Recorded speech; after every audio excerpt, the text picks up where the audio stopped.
Hello, my name is Trevor Lowe. I am the co-founder and design director at Lowbro Studios, and we're working on a game called Indie Pogo. It's a 2D platformer brawler game, and it's an indie crossover.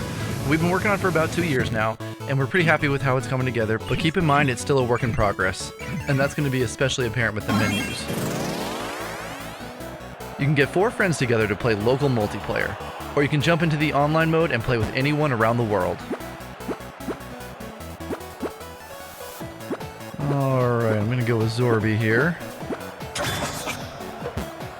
And I think Fishy's going to make for a nice punching bag.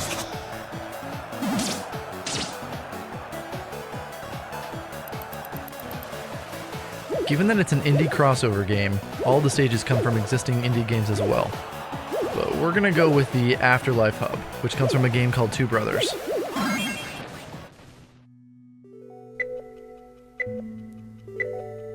The name of the game is Indie Pogo, and that's because your characters automatically jump when they touch the ground, and that's going to keep gameplay always in motion.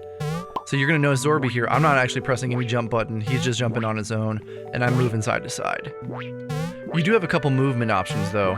You can do an air jump, or you can do a dodge, which can be in place or in any direction. But keep in mind that's going to put you into a helpless state afterwards. Now if you manage to end your dodge on top of someone's head, you can jump off of them, and that's also going to reset your air jump. And this is important because Indie Pogo also has combos. You can attack an enemy multiple times, or multiple enemies any number of times. Landing on the ground is how you're going to cash in those combos for coins, which we'll come back to later. You've got 4 attacks you can do, 3 of which are in the air and 1's on the ground, and they all use the A button.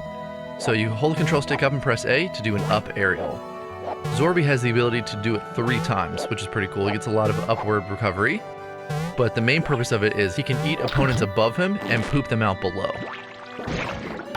Hold the control stick down and press A to do a down aerial, which for Zorby is a stomp.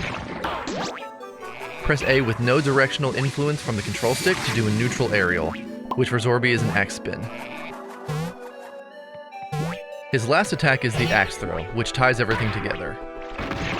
For grounded charges, hold the A button when you're touching the ground, and that's going to keep you grounded so long as you keep that button held. The longer you hold it, the more power it charges. Release the A button to unleash the attack. Now here's the cool part. When the axe is still active, use your up aerial to eat it and poop it out as a projectile below you. You'll also notice that when Zorby doesn't have his axe, his neutral aerial changes, both in range and attack power. This is something we call communicative design, so even though you only have 4 moves, they interact with each other in interesting ways. Some other great examples of communicative design are Jack, who can use his hover and spike ball in conjunction to hit foes, and Penelope, who can teleport next to her mines to launch them as projectiles. This gives the gameplay a lot of depth and variety, and makes the mechanics easy to learn and hard to master. The coins that you earn from doing combos in gameplay allow you to unleash powerful super moves. These super moves, in addition to their general movesets, are heavily inspired by the games from which these characters originate. One of our biggest design goals is to make sure that the characters we feature are all faithfully represented in the game, which can be incredibly challenging at times, but it's also the most enjoyable aspect of the project. And that's what makes Indie Pogo so unique as an indie crossover. We've been fortunate enough to collaborate with 45 different studios, spread across 13 different countries, and we're sure that number is going to grow as we continue development. The last 2 years of development have shown us just how diverse and supportive the indie dev community can be, and we're incredibly thankful to take part in it. Thanks for watching. Cheers!